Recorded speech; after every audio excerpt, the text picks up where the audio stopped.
Hi hello welcome back to my YouTube channel. ಇವತ್ತಿನ ನಮ್ಮ ವಿಡಿಯೋಲಿ ನಾವು SIR ಫಾರ್ಮ್ಗಳನ್ನ ಹೇಗೆ ಫಿಲಪ್ ಮಾಡೋದು ಅಂತ ತೋರಿಸ್ತೀನಿ. ಆ್ಯಂಡ್ ಈಗಾಗಲೇ ನೀವು BLOಗಳಿಂದ ಆ ಫಾರ್ಮ್ನ ಕಲೆಕ್ಟ್ ಮಾಡಿರ್ತೀರಾ, ಬಟ್ ಅದನ್ನು ಹೇಗೆ ಫಿಲಪ್ ಮಾಡೋದು ಅಂತ ಗೊತ್ತಿಲ್ದಿರಾ ಇನ್ನು ಹಾಗೆ ಪೆಂಡಿಂಗ್ ಇಟ್ಟಿದ್ದೀರಾ ಅಂದರೆ ಈ ವಿಡಿಯೋ ಪೂರ್ತಿ ನೋಡಿ. ಅದು ಹೇಗೆ ಪಾರ್ಟ್ ಬೈ ಪಾರ್ಟ್ ಫಿಲಪ್ ಮಾಡೋದು ಅಂತ ನಾನು ನಿಮಗೆ ಹೇಳ್ಕೊಡ್ತೀನಿ. ಸೊ ನಿಮಗೆ ಅರ್ಥ ಆಗಲಿ ಅಂತ ಇದನ್ನ ಪಾರ್ಟ್ 1, ಪಾರ್ಟ್ 2 ಮತ್ತು ಪಾರ್ಟ್ 3 ಆಗಿ ನಾವು ಡಿವೈಡ್ ಮಾಡ್ಕೊಳ್ಳೋಣ. ಫಸ್ಟು ನಾವು ಇಲ್ಲಿ ಪಾರ್ಟ್ 1ನ ಫಿಲಪ್ ಮಾಡೋಣ. ಅದು ಹೇಗೆ ಅಂತ ನೋಡಿಸ್ತೀನಿ ನೋಡಿ. ಪಾರ್ಟ್ ನಂಬರ್ 1ನಲ್ಲಿ ಇಂದಿನ ವಿಶೇಷ ಸಮಗ್ರ ಪರಿಷ್ಕರಣೆಯ ಮತದಾರರ ಪಟ್ಟಿಯಲ್ಲಿನ ಮತದಾರರ ವಿವರಗಳು. ಅಂದರೆ ನಿಮಗೆ 2007ರಲ್ಲಿ ನೀವು ವೋಟ್ ಹಾಕಿದ್ದೀರಾ ಅನ್ನೋದಾದರೆ ನಿಮ್ಮ ಡೀಟೇಲ್ಸ್ನ ಇದರಲ್ಲಿ ಬರೀಬೇಕು. ಅದಕ್ಕಿಂತ ಮುಂಚೆ ನೀವು ವೋಟ್ ಹಾಕಿಲ್ಲ, 2002 ಆದಮೇಲೆ ನೀವು ವೋಟ್ ಹಾಕಿದ್ದೀರಾ ಅನ್ನೋದಾದರೆ ಇಂದಿನ ವಿಶೇಷ ಸಮಗ್ರ ಪರಿಷ್ಕರಣೆಯ ಮತದಾರರ ಪಟ್ಟಿಯಲ್ಲಿನ ಮತದಾರರ ಸಂಬಂಧಿಯ ವಿವರಗಳು. ಇಲ್ಲಿ ನೀವು ಡೀಟೇಲ್ಸ್ನ ಫಿಲ್ ಮಾಡಬೇಕಾಗುತ್ತೆ. ಆದರೆ ಇಲ್ಲಿ ನೀವು ನಿಮ್ಮ ಡೀಟೇಲ್ಸ್ ಅಲ್ಲ, ನಿಮ್ಮ ತಂದೆ ತಾಯಿ ನಿಮ್ಮ ಸಂಬಂಧಿಕರ ಡೀಟೇಲ್ಸ್ನ ಇಲ್ಲಿ ಫಿಲ್ ಮಾಡಬೇಕಾಗುತ್ತೆ. ಸೊ ಫಸ್ಟ್ ನಾವು ಈ 2007ರ ಮುಂಚೆಯಿನ ಯಾರು ವೋಟ್ ಹಾಕಿದ್ದಾರೆ ಅವರ ಡೀಟೇಲ್ಸ್, ನಾನು ಈಗ ನನ್ನ ತಂದೆ ಫಾರ್ಮ್ನ ಫಿಲ್ ಮಾಡ್ತಾ ಇದ್ದೀನಿ. ಸೊ ನಾನಿಲ್ಲಿ ಅವರ ಡೀಟೇಲ್ಸ್ನ ಹಾಕ್ತಿದ್ದೀನಿ.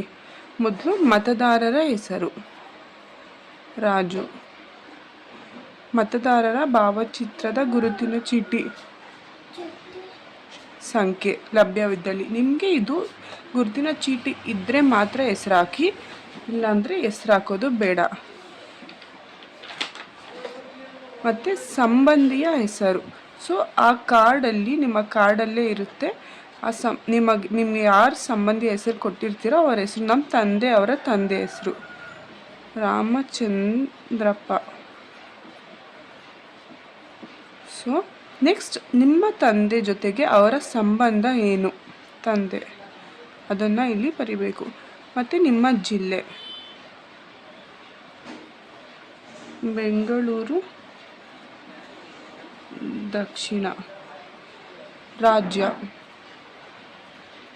ಕರ್ನಾಟಕ, ಮತ್ತು ವಿಧಾನಸಭಾ ಕ್ಷೇತ್ರದ ಹೆಸರು ಬೆಂಗಳೂರು ದಕ್ಷಿಣ.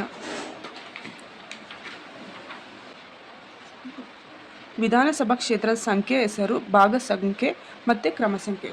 ಈ 3 ನಿಮಗೆ ಬೇಕಾದರೆ BLOಗಳ ಹತ್ರನೇ ಇರುತ್ತೆ. ನಿಮ್ಮ 2002ಕ್ಕಿಂತ ಮುಂಚಿನ ಒಂದು ಫಾರ್ಮ್ ಯಾರ್ಯಾರ ಹೆಸರಿದೆಯೋ ಅದು BLOಗಳ ಹತ್ರ ಇರುತ್ತೆ. ಅದನ್ನು ತಗೊಂಡ್ರೆ ನಿಮಗೆ ಅದರಲ್ಲಿ ಸಿಗುತ್ತೆ. ಅಕಸ್ಮಾತ್ ನಿಮಗೆ ಸಿಕ್ಕಿಲ್ಲ ಅಂದರೆ, ಸೊ ನಿಮ್ಮ ಹತ್ರ ಐಡೆಂಟಿ ಕಾರ್ಡ್ ಇದ್ದರೆ ಅದನ್ನು ಒಂದು ಆ್ಯಪ್ ಬರುತ್ತೆ ನೋಡಿ, ನಾನು ತೋರಿಸ್ತಾ ಇದ್ದೀನಿ. ಈ ಆ್ಯಪ್ ECINET. ಸೊ ಈ ಆ್ಯಪ್ನ ಓಪನ್ ಮಾಡಿದಾಗ ನಿಮಗೆ ಕಾಣಿಸ್ತಿರೋ ಹಾಗೆ ಈ ಪೇಜ್ ಓಪನ್ ಆಗುತ್ತೆ. ಅಲ್ಲಿ search your name in list ಅಂತಿದೆ, ಅದನ್ನು ಓಪನ್ ಮಾಡಿ. ಆ್ಯಂಡ್ ಅಲ್ಲಿ ನಿಮ್ಮ 2002 ಅಲ್ಲಿರುವಂತಹ ವೋಟರ್ ID-ನ ಹಾಕಿ ಸರ್ಚ್ ಕೊಟ್ಟರೆ ನಿಮಗೆಲ್ಲ ಡೀಟೇಲ್ಸ್ ಬರುತ್ತೆ. ಸೊ ಅದನ್ನು ನೋಡಿಕೊಂಡು ನೀವಿಲ್ಲಿ ಕಾಪಿ ಮಾಡ್ಕೊಳ್ಳಿ. ಅದಾದಮೇಲೆ ನೆಕ್ಸ್ಟು ಪಾರ್ಟ್ 2ನ ಫಿಲ್ ಮಾಡ್ಕೊಳ್ಳೋಣ. ಪಾರ್ಟ್ 2ಅಲ್ಲಿ ಅಕಸ್ಮಾತ್ ನಿಮಗೆ ನಿಮ್ಮ ತಂದೆ ಅಥವಾ ತಾಯಿಯ ಅವ್ರದ್ದು ಐಡೆಂಟಿ ಕಾರ್ಡ್ ಇಲ್ಲ ಅನ್ನೋದಾದರೆ ನೀವು ನಿಮ್ಮ ತಾಯಿ, ನಿಮ್ಮ ಅಜ್ಜಿ, ನಿಮ್ಮ ಅಜ್ಜ ಒಂದು ಆಗ್ಬೋದು. ಆದರೆ ಮತ್ತೆ ಕೆಲವೊಬ್ಬರು ಕೇಳ್ತಿರೋ ಪ್ರಶ್ನೆ, ಇಲ್ಲಿ ಗಂಡನ ಹೆಸರು ಆಗ್ಬೋದಾ ಅಂತ. ಇಲ್ಲ, ಇಲ್ಲಿ ಹಾಕೋಂಗಿಲ್ಲ. ನಿಮ್ಮ ಬ್ಲಡ್ ರಿಲೇಟಿವ್ ಯಾರು ಇರ್ತಾರೋ ಅವ್ರದ್ದಷ್ಟೇ ಆಗಬೇಕಾಗುತ್ತೆ ಇಲ್ಲಿ. ಸೊ ನೀವು ಮದುವೆ ಆಗಿರೋಕ್ಕಿಂತ ಮುಂಚೆ ನಿಮ್ಮ ಅಪ್ಪ ಅಮ್ಮ ಅವರು ಅಥವಾ ಅಜ್ಜಿ ತಾತ ಅವ್ರದ್ದು ಇಲ್ಲಿ ಬರ್ಕೊಬೇಕು. ಸೊ ನಾನು ಇಲ್ಲಿ ನಂದನ್ನು ಫಿಲ್ ಮಾಡ್ತಾಯಿದ್ದೀನಿ ಇವಾಗ. ಆ್ಯಂಡ್ ಇಲ್ಲಿ ನಮ್ಮ ತಂದೆಯ ಹೆಸರನ್ನ ಹಾಕಿ ಫಿಲ್ ಮಾಡ್ತೀನಿ. ನೋಡಿಸ್ತೀನಿ ಹೆಂಗೆ ಫಿಲ್ ಮಾಡೋದು ಅಂತ. ನನ್ನ ತಂದೆಯ ಹೆಸರು ರಾಜು. ಸೊ ನಾನು ರಾಜು ಅಂತ ಬರಿತಾ ಇದ್ದೀನಿ ಹೆಸರು ಅಲ್ಲಿ. ಮತ್ತು ಅಲ್ಲಿ ಮತದಾರರ ಭಾವಚಿತ್ರದ ಗುರುತಿನ ಚೀಟಿ ಸಂಖ್ಯೆ ಅದು ಇದ್ದರೆ ನೀವು ಬರಿಬೋದು, ಇಲ್ಲಾಂದರೆ ಅದು ಡ್ಯಾಶ್ ಹಾಕಿ. ಮತ್ತು ಸಂಬಂಧಿಯ ಹೆಸರು, ಇದು ಮೋಸ್ಟ್ ಇಂಪಾರ್ಟೆಂಟ್. ಅಲ್ಲಿ ನೀವು ನಿಮ್ಮ ತಂದೆಯ ಕಾರ್ಡಲ್ಲಿ ಅವರ ಸಂಬಂಧಿಯ ಹೆಸರು ಏನಿದೆಯೋ ಅದನ್ನೇ ಬರಿಬೇಕು. ಇದು ನಮ್ಮ ತಂದೆಯವರ ತಂದೆಯ ಹೆಸರನ್ನ ನಾನಿಲ್ಲಿ ಬರಿತಾ ಇದ್ದೀನಿ. ಮತ್ತು ಇಲ್ಲಿ ಸಂಬಂಧ ಅಂದರೆ ನಮ್ಮ ತಂದೆಗೆ ಆ ಸಂಬಂಧಿಯ ಜೊತೆ ಇರುವಂತಹ ಸಂಬಂಧವನ್ನು ನಾವಲ್ಲಿ ಬರಿಬೇಕು, ಅವರ ತಂದೆ. ಸೊ ನಾನು ಸಂಬಂಧದಲ್ಲಿ ತಂದೆ ಅಂತ ಬರಿತಿದ್ದೀನಿ. ನೆಕ್ಸ್ಟ್ ನಾವು ಜಿಲ್ಲೆಗೆ ಬೆಂಗಳೂರು ದಕ್ಷಿಣ ಹಾಕ್ತಾ ಇದ್ದೀವಿ.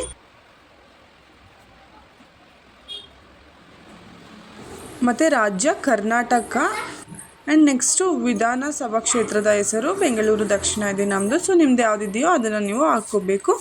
ಆ್ಯಂಡ್ ನೆಕ್ಸ್ಟ್ ನಾನು ಇಲ್ಲಿ ಭಾಗ ಸಂಖ್ಯೆ, ಕ್ರಮ ಸಂಖ್ಯೆ ಮತ್ತು ಈ ಸಂಖ್ಯೆಗಳು ನಾನು ಮುಂಚೆ ತಿಳಿಸಿರುವ ಹಂಗೆ ನೀವು ಅದನ್ನು ಫಿಲ್ ಮಾಡ್ಕೋಬೇಕಾಗುತ್ತೆ. ಸೊ ನೆಕ್ಸ್ಟ್ ನಾವು ಪಾರ್ಟ್ 3ನ ಫಿಲ್ ಮಾಡ್ಕೊಳ್ಳೋಣ. ಮೊದಲು ನಾವು ನಮ್ಮ ಹುಟ್ಟಿದ ದಿನಾಂಕವನ್ನು ಫಿಲ್ ಮಾಡ್ಕೊಬೇಕು. ಅಲ್ಲಿ 6 ಕಾಲಮ್ ಇದೆ, ನಾವು ಫುಲ್ಲು ಕಾಲಮ್ನ ಫಿಲಪ್ ಮಾಡ್ಕೊಬೇಕು. ಇಲ್ಲಿ ನೋಡಿ ನಾನು 5 ಅಂತ ಇದೆ, 5 ಅಂತ ಇದ್ದರೆ ನಾವು 05 ಅಂತ ಬರೀಬೇಕು. ನೆಕ್ಸ್ಟ್ ಆಧಾರ್ ಕಾರ್ಡ್ ನಿಮಗೆ ಅಗತ್ಯವಿದ್ದರೆ ಮಾತ್ರ ಬರೀರಿ. ಅದಾದಮೇಲೆ ನೆಕ್ಸ್ಟ್ ಇರೋದು ಮೊಬೈಲ್ ಸಂಖ್ಯೆ. ನಿಮ್ಮ ಮೊಬೈಲ್ ಸಂಖ್ಯೆ ಹಾಕಿ ಮತ್ತು ನಿಮ್ಮ ತಂದೆಯ ಹೆಸರು, ನಿಮ್ಮ ವೋಟರ್ ಐ ಡಿಯಲ್ಲಿ ನಿಮ್ಮ ತಂದೆಯ ಹೆಸರು ಏನಿದೆ ಅದನ್ನು ಕರೆಕ್ಟಾಗಿ ಬರೀರಿ. ಸೊ ನಮ್ಮ ತಂದೆಯ ಹೆಸರು ರಾಜು, ಅದನ್ನು ನಾನು ಬರಿತಾ ಇದ್ದೀನಿ. ಮತ್ತು ಅವರ ಕಾರ್ಡ್ ಎಪಿಕ್ ನಂಬರ್ ಇದ್ದಲ್ಲಿ ಅದು ಬರೆದು ನೆಕ್ಸ್ಟ್ ನಿಮ್ಮ ತಾಯಿ ಹೆಸರು ಬರಿಬೇಕು ಆ್ಯಂಡ್ ಅವರ ಎಪಿಕ್ ನಂಬರ್ನ ಫಿಲ್ ಮಾಡಿ.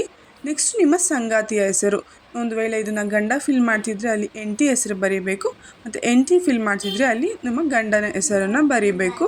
ಸೊ ಅವರ ಹೆಸರು ಬರೆದು ಅವರ ಎಪಿಕ್ ನಂಬರ್ ಫಿಲ್ ಮಾಡಿ. ಲಾಸ್ಟ್ ಮೋಸ್ಟ್ ಇಂಪಾರ್ಟೆಂಟ್, ಆ ಫಾರಮ್ ಕೆಳಗಡೆ ನೀವು ಸೈನ್ ಮಾಡಿ ಅದನ್ನು ನಿಮ್ಮ BLOಗಳಿಗೆ ವಾಪಸ್ಸು ಕೊಡಬೇಕು.